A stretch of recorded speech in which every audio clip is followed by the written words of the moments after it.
¿verdad?, a través del canal 19, canal Cinevisión.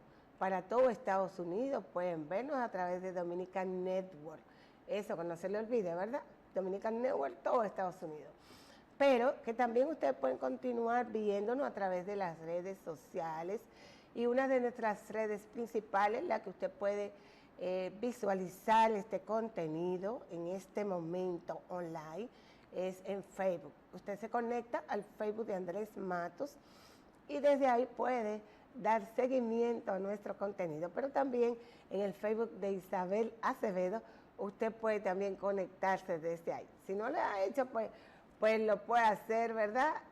Para los que no me conocen, ¿verdad?, que Isabel Acevedo está con ustedes en el día de hoy. Yo dudo de que nuestros televidentes no me conozcan porque me ven cada viernes aquí en Sociedad y Seguridad Social.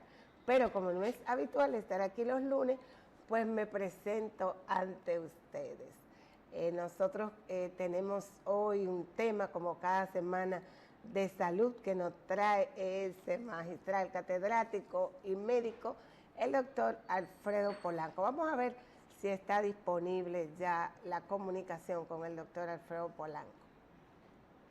Buenos días, Isabel Acevedo. Buenos días a nuestro público. Buenos días a Licho, donde quiera que se encuentre. Posiblemente esté tomando vacaciones o simplemente está en labores trabajo. En el día de hoy tenemos buenos días a nuestro público, querido público. Sin ese público tan maravilloso no fuera posible este gran espacio.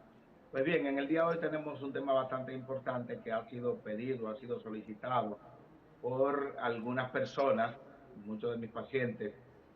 Pues básicamente hemos visto la necesidad de tratar este tema, ya que casi todos los días encontramos a pacientes que van a una primera consulta nuestra, le preguntamos qué medicamento usa, por qué tiempo lo utiliza, y entonces nos damos cuenta que un porcentaje bastante alto de los pacientes que asistimos, pues tienen de una manera u otra lo que es la automedicación. Entonces, la automedicación es un problema bastante importante, y sobre todo en nuestro país, República Dominicana. A nivel mundial, según la Organización Mundial de la Salud, en el año 2021 fallecieron alrededor de 700,000 personas secundario a la automedicación. Eso es de manera directa. No sabemos cuántas personas fallecen anualmente de manera indirecta por la automedicación. Uno de los principales problemas de la automedicación es, primero, las personas están utilizando con frecuencia los antibióticos. Vi un estudio donde el 80 y tanto por ciento de los casos de automedicación corresponden a analgésicos o calmantes. Y en segundo lugar, tenemos los antibióticos. Vamos entonces a ver lo que ocurre con los calmantes, por ejemplo, como son uno de los medicamentos más utilizados en lo que es la automedicación.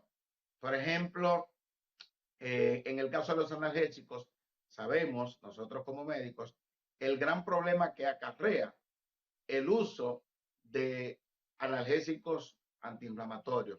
Por ejemplo, el usted estar utilizando calmantes de manera indiscriminada podría conllevar a problemas de salud tales como son el sangrado gastrointestinal. O sea, un paciente puede hacer una úlcera sangrante secundario a medicamentos antiinflamatorios no esteroideos.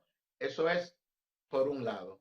Por otro lado, vamos a tener que los pacientes que se automedican pueden tener por largo periodo de tiempo lo que son problemas renales. Hemos tenido casos de pacientes que tienen insuficiencia renal crónica secundario al uso de antiinflamatorios no esteroideos por largos periodos de tiempo. Entonces, ahí vemos dos problemas importantes. Uno es el sangrado, otro es la insuficiencia renal. Pero también vemos con la utilización de medicamentos que son considerados inocuos, es decir, para muchas personas el simple hecho de usar acetaminofén no es un problema. Sin embargo, el uso de acetaminofén de forma indiscriminada y en pacientes, sobre todo con problemas de hígado, pacientes con hepatopatía aguda o hepatopatía crónica, que son problemas de hígado bastante importantes, pues este tipo de pacientes podría tener complicaciones bastante importantes, como una insuficiencia hepática, sobre todo si se adjunta el acetaminofén con el alcohol. De manera que ustedes ven cómo muchos problemas que nosotros tenemos o que podemos acarrear, que pueden conllevar a morbilidad, mortalidad de los pacientes, es el uso, la automedicación de analgésicos antiinflamatorios no esteroideos. Eso es una parte. Por otra parte, vamos a tener Doctor, lo que es, sí, si pudiera aprovechar para hacerle una pregunta al doctor. claro, claro. Doctor, a propósito de que usted está conversando acerca de esos medicamentos que usted nos dice que las personas utilizan de libre elección, nosotros tenemos en el mercado nacional, los laboratorios tienen descritos los medicamentos como éticos y populares. Hay unos medicamentos, esos medicamentos que usted acaba de decir, son medicamentos populares, en lo que las personas pueden comprar libremente, sin necesidad de receta médica, aunque todos regularmente, los éticos, perdón, requieren como de receta médica, aunque se vendan sin receta médica. Cuando vemos los productos que llamamos éticos dentro de los establecimientos de los laboratorios, como en las farmacias, que los pacientes pueden ir y comprarlo libremente, que tenga una gripe, que tenga un dolor. La gente entiende que ese tipo de medicamento no tiene ninguna consecuencia, el uso descuidado, vamos a decir, de ello. ¿Qué usted nos puede decir? Bien, por ejemplo, la semana pasada tuve un caso de una joven que fue a mi consulta, ya había iniciado tratamiento antibiótico, había comprado acitromicina, que no es un medicamento de venta libre porque es un antibiótico. ¿Para qué ocurre? Esa paciente lo que tenía era un proceso gripal, era una gripe. Entonces, ahí tenemos un problema.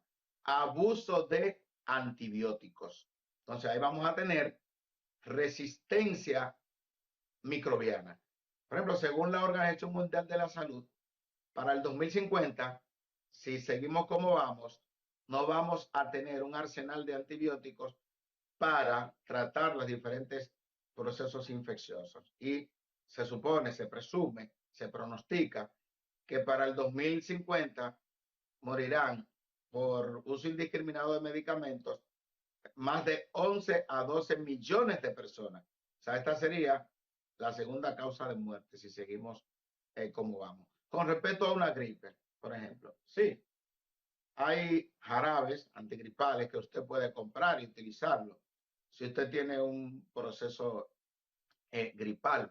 Pero si usted tiene 3, 4, 5 días con un proceso de fiebre, malestar general, tos, dificultad respiratoria, y usted, lo ideal es que usted acuda a su médico. Mucha gente dice, no, pero por una gripecita no voy a ir al médico.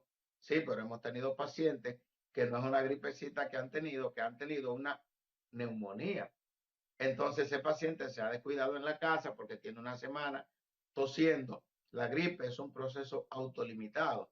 Entonces el paciente va empeorando comprando jarabes antigripales y cuando llega el médico, ese paciente que se ha automedicado ya posiblemente tenga una neumonía complicada. O sea, por eso es importantísimo que usted tiene un proceso que usted supone que es una gripe y usted no tiene un año que no va al médico o el tiempo que sea, acuda a su médico que le dé una revisión, porque muchos pacientes, por ejemplo, tienen años, 2, 3, 4, 5 años, que no acuden al médico, han estado automedicándose, no sabiendo las complicaciones que puedan tener.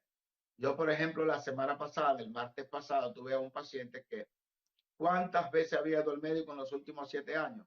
Ni una. Y cuando revisamos todos sus análisis que le habíamos indicado, pues el paciente tiene una insuficiencia renal crónica estadio 5, es decir, Ese paciente de 41 años, ¿qué le corresponde?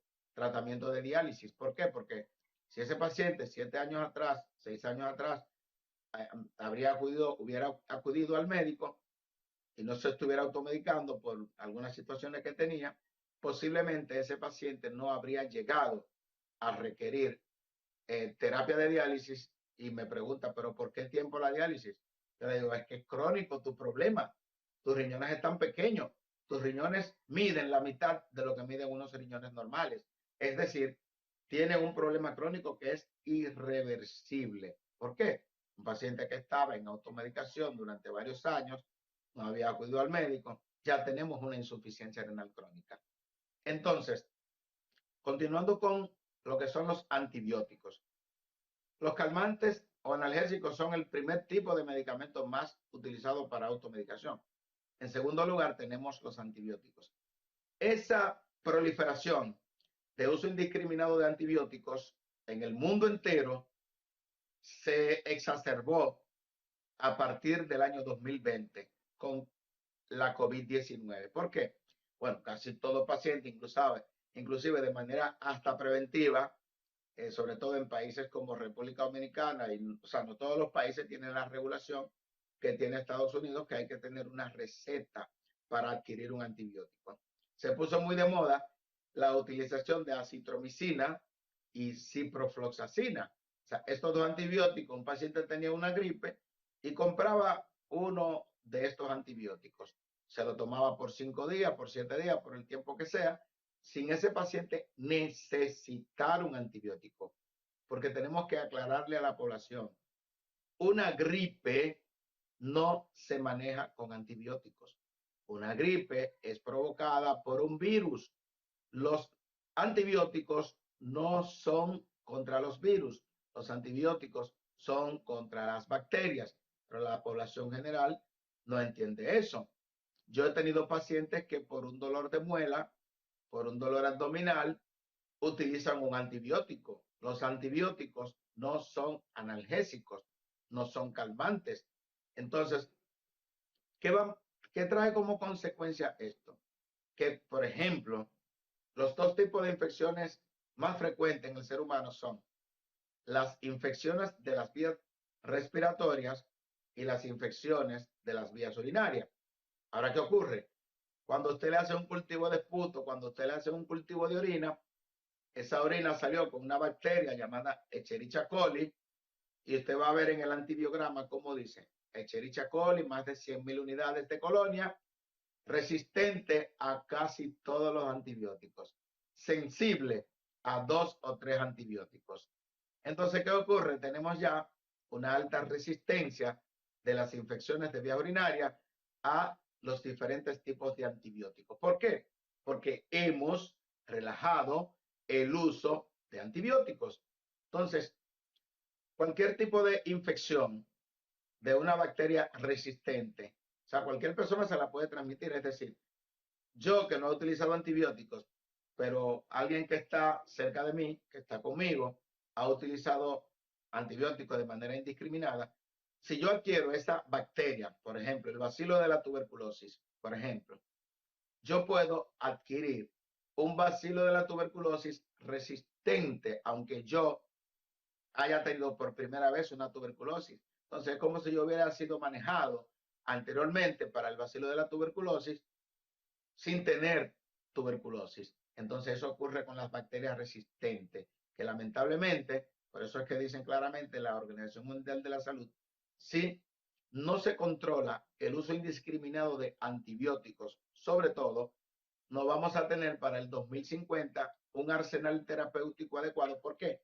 Porque la resistencia antibiótica va más rápida que los nuevos antibióticos que se están descubriendo. O sea, miren cómo es la cosa. Entonces, ¿por qué anteriormente, a principios del siglo XX, antes en el siglo XIX, por qué prácticamente la mayoría de las personas que tenían una infección morían?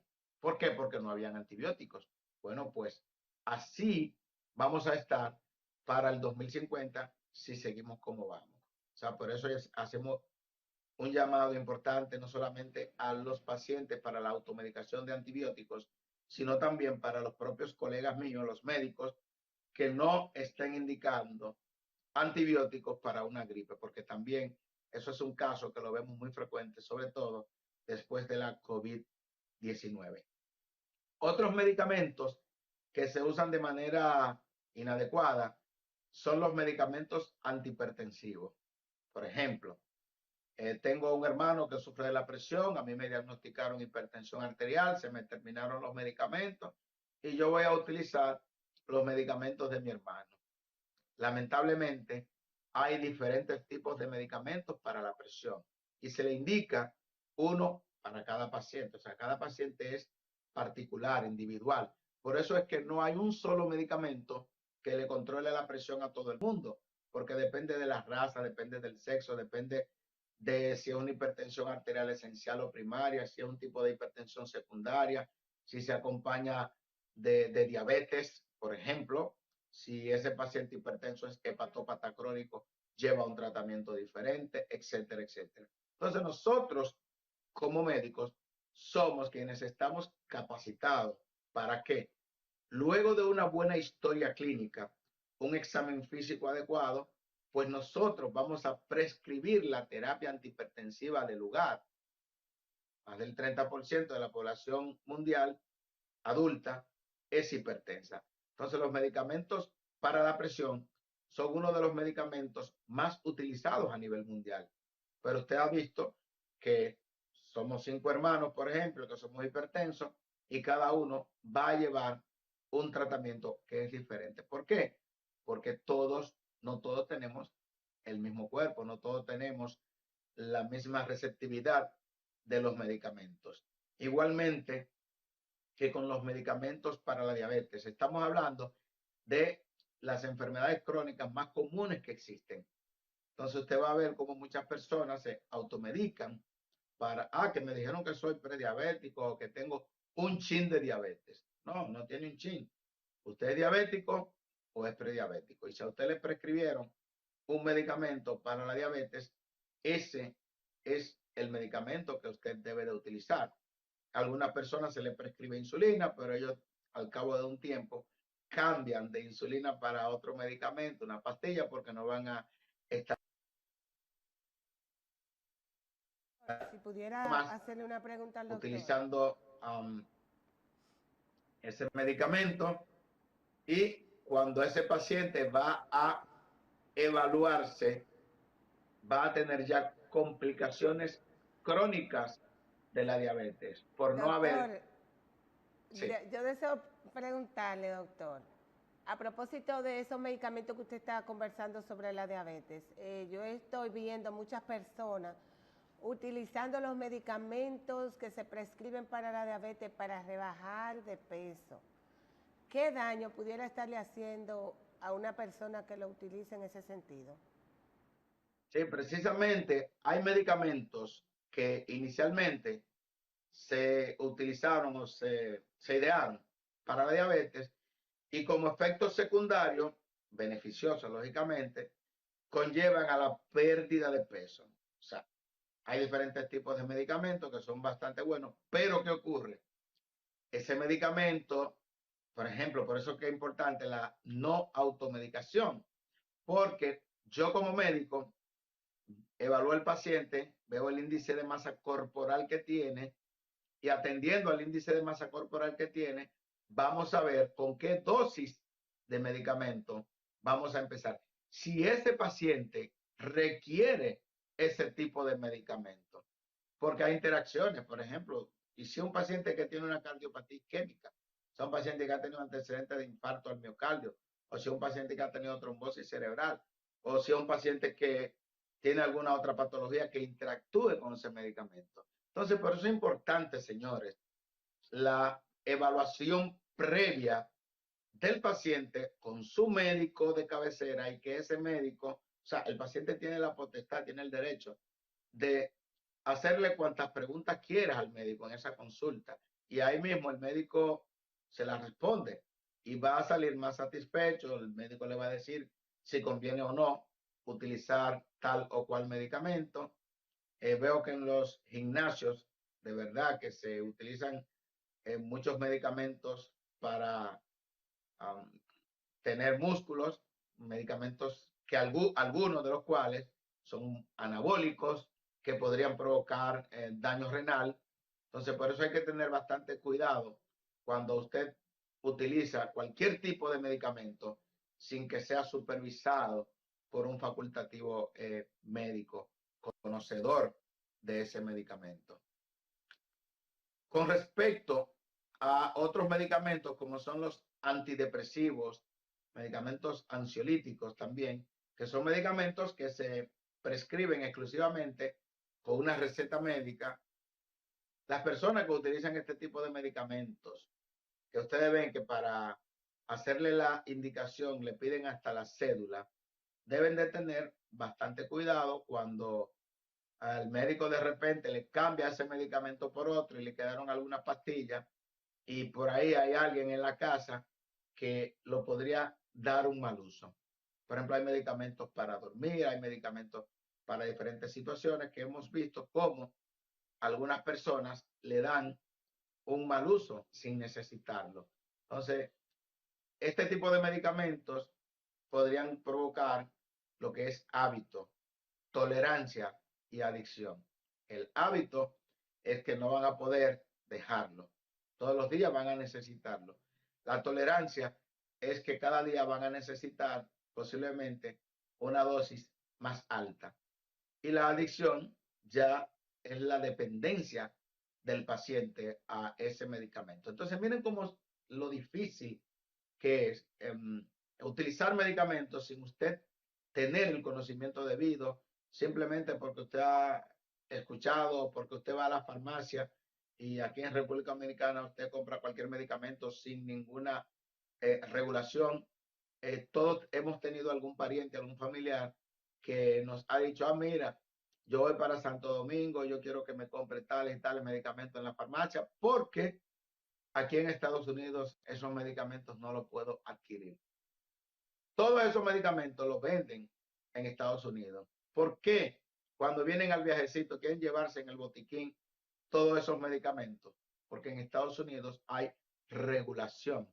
Porque en Estados Unidos esos medicamentos no son de venta libre.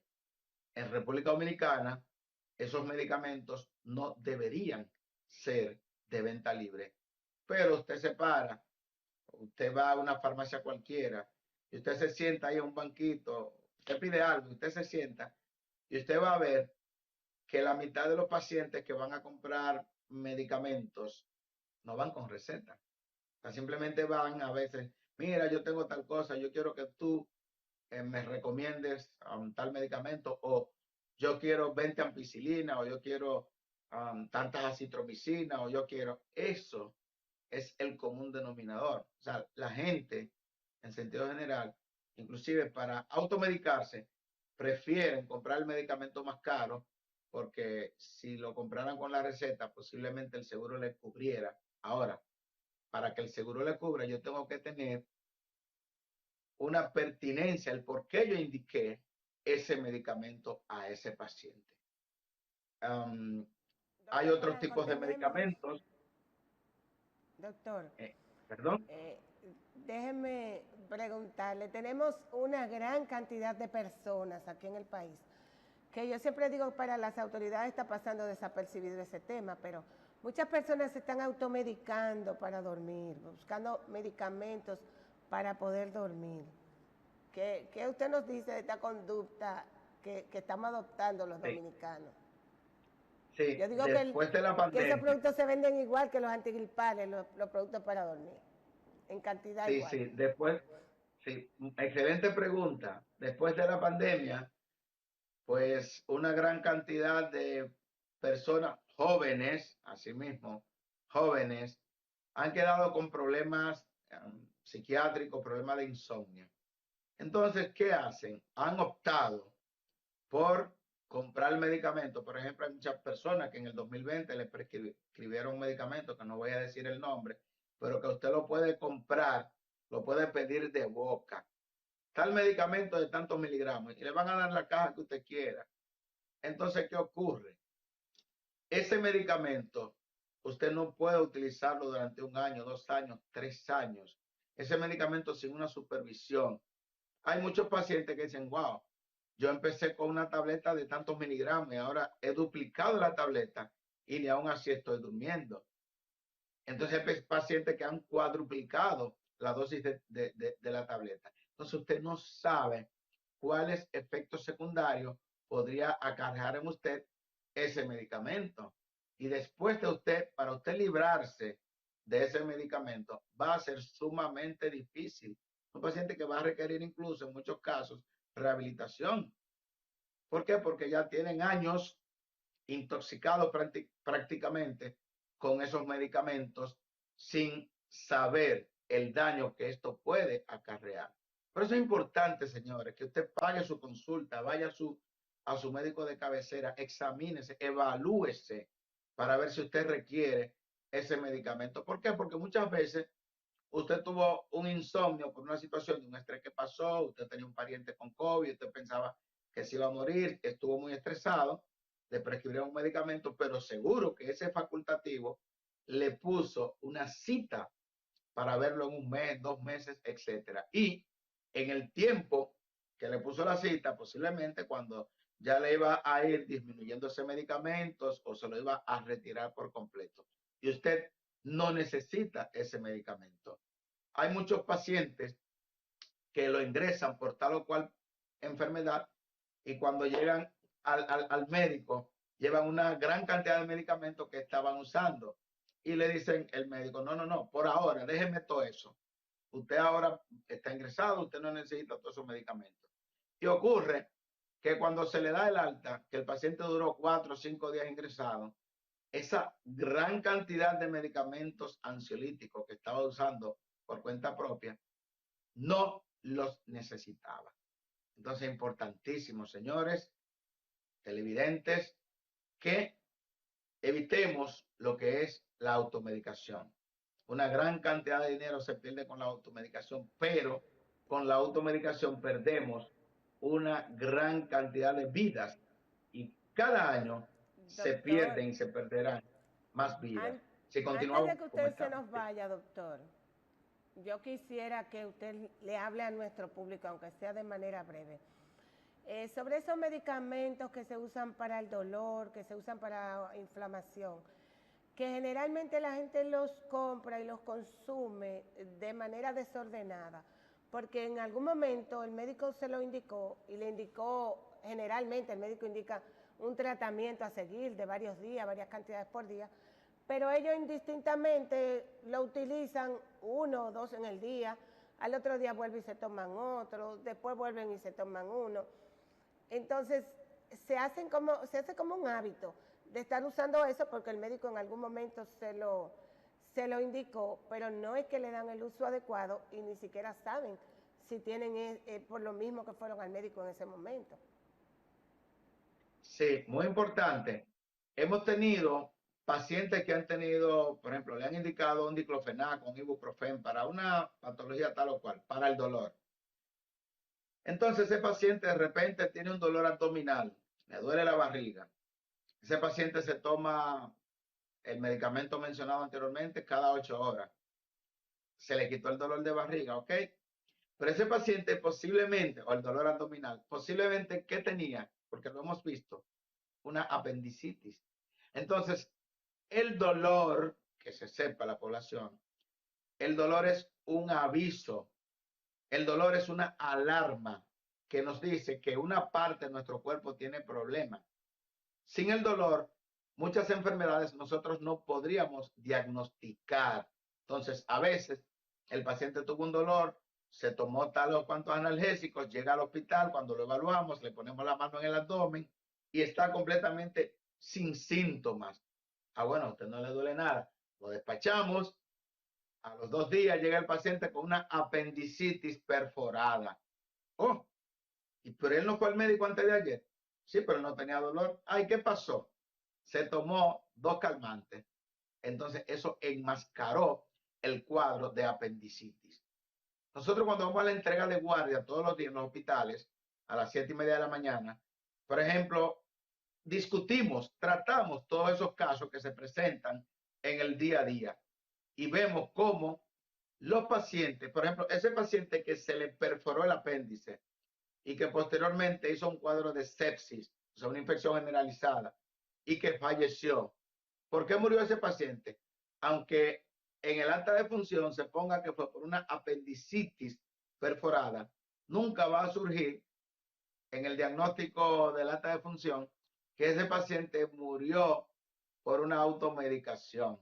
Entonces, por eso que le dije, directamente, alrededor de 700,000 personas murieron por automedicación, pero indirectamente, ¿cuántas murieron? Porque en el acta de función no hay un acápite donde diga que ese paciente murió porque el evento inicial lo enmascaró por una automedicación, porque el evento inicial el paciente tenía una infección de vía urinaria y comenzó a tomar antibióticos y luego de 3 meses tuvo un proceso de sepsis por bacterias resistentes. ¿Por qué fueron esas bacterias resistentes? Porque ese paciente ya estaba utilizando de forma indiscriminada diferentes tipos de antibióticos. ¿De qué murió ese paciente? Por automedicación.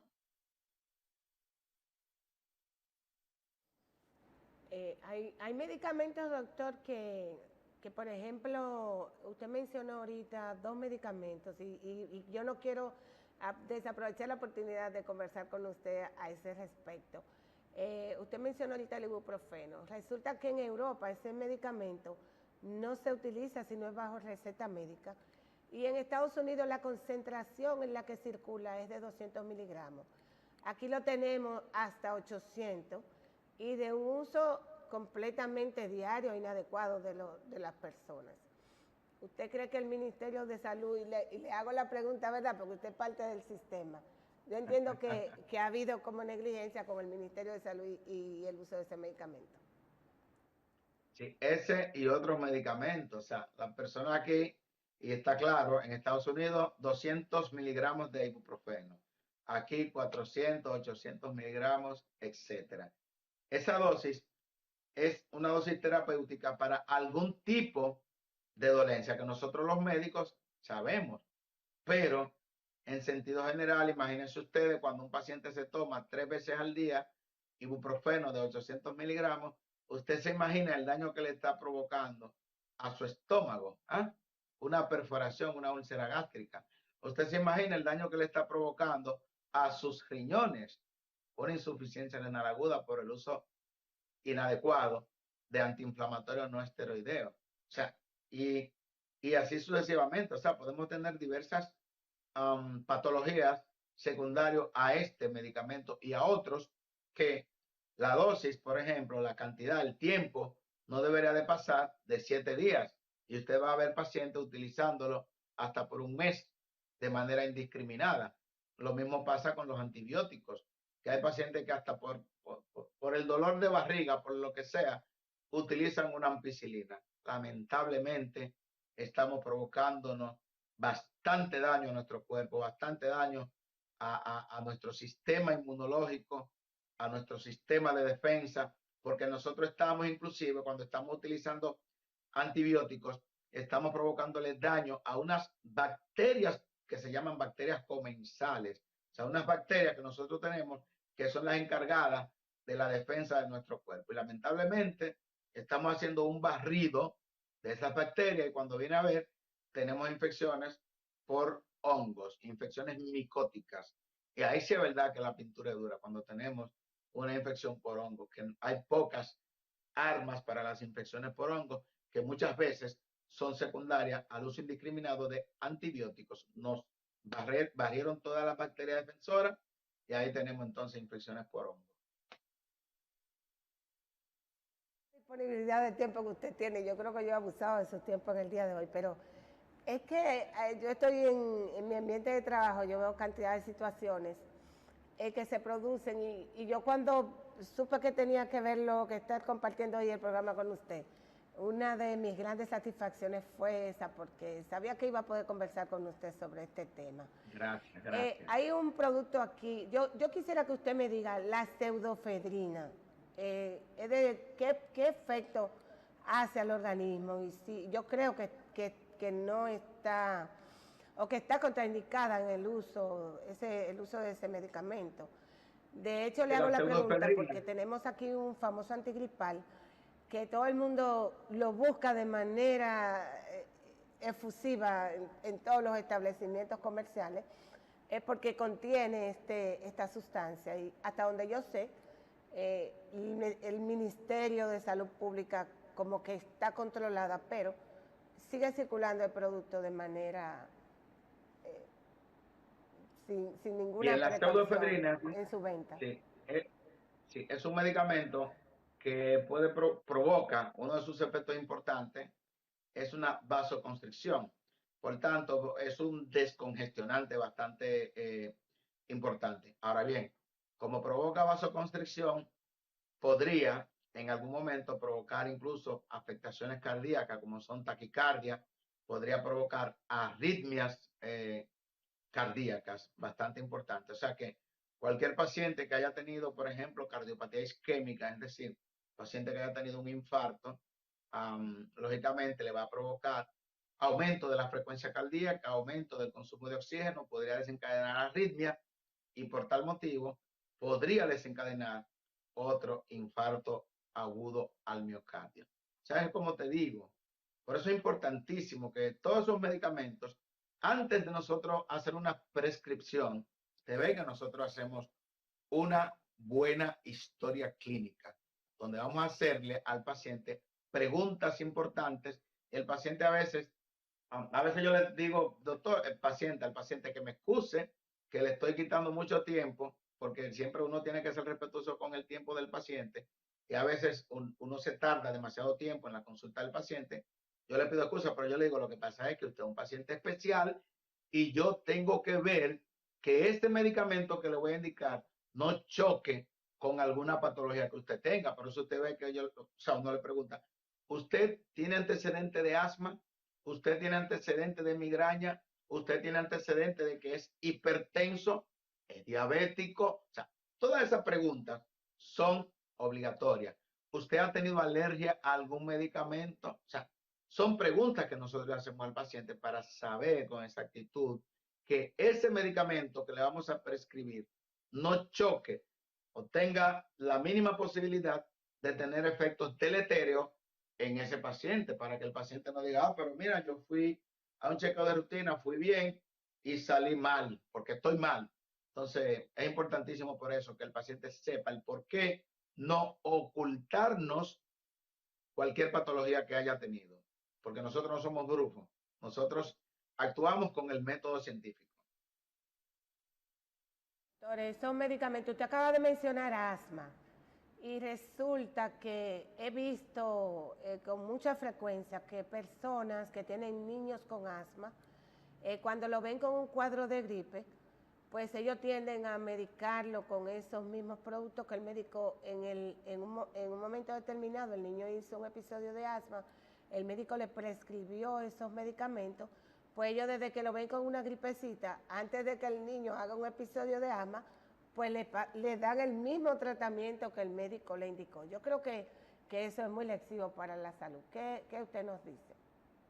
Bueno, el asma es una patología crónica reversible. Generalmente se utilizan los broncodilatadores y eso sí, se les recomienda a las madres tener esos agonistas beta-adrenérgicos, esa bombita que para evitar que el paciente exacerbe una crisis asmática. Y esto es porque muchas veces un niño puede tener una crisis asmática tan severa, lo que se llama un estatus asmático, que no le dé tiempo incluso a llegar al médico, a la clínica o al hospital, al centro de salud que sea. Entonces, por eso, generalmente, cuando una madre tiene un niño asmático, o sea, en la escuela deben de saberlo, la profesora, en su mochila debe de tener la bombita. Sobre todo tenemos pacientes que hacen crisis de broncoespasmos con bastante frecuencia, pues sobre todo con los cambios de temperatura, con el frío, con el polvo, con el calor, etcétera. Entonces, ahí sí es importante que la madre sepa, la profesora sepa, el profesor sepa que tal o cual paciente es asmático. Igualmente que el paciente diabético, sobre todo el paciente diabético tipo 1, ese niño que tiene 3, 4 años, que es diabético, que es dependiente de insulina, el profesor, la profesora, el director, todos, o sea, los que tienen que ver, los directores, directivos de la escuela, tienen que tener conocimiento de que tienen un niño que es diabético tipo 1, porque ese paciente en algún momento podría hacer una crisis de hipoglucemia y el personal debe de saber cómo manejar esa situación, porque no va a dar tiempo a que ese niño lo lleven al hospital. Entonces, hay situaciones específicas, especiales, en las cuales sí el personal no médico es importantísimo que tenga conocimiento debido para evitar una catástrofe en esa situación. Doctor, yo voy a agradecer el tiempo que usted se ha extendido hoy con nosotros, porque de verdad para mí ha sido un placer yo poder, esos temas que en los que yo tengo mucha, veo en el día a día y eso me causa mucha preocupación con la población y ese uso de la automedicación del que usted habla. Lástima, yo espero que en algún momento podamos hablar más extendidamente del por qué se da y por qué está creciendo esa automedicación en nuestra población. Y yo con el tema de la atención primaria, yo creo que eso hubiésemos resuelto un poco el tema de lo que es la automedicación. Yo sé que no tenemos tiempo ya para más tiempo con usted. Le agradecemos que haya estado en el día de hoy con nosotros y también tenemos que irnos a unos comerciales porque hemos abusado hoy de nuestros patrocinadores. Bueno, el próximo lunes estaremos pendientes aquí presentes con otro tema similar. Nos vemos el próximo lunes y continúen ustedes con periodismo y sociedad. Muchas gracias, doctor. Nos vamos a una pausa.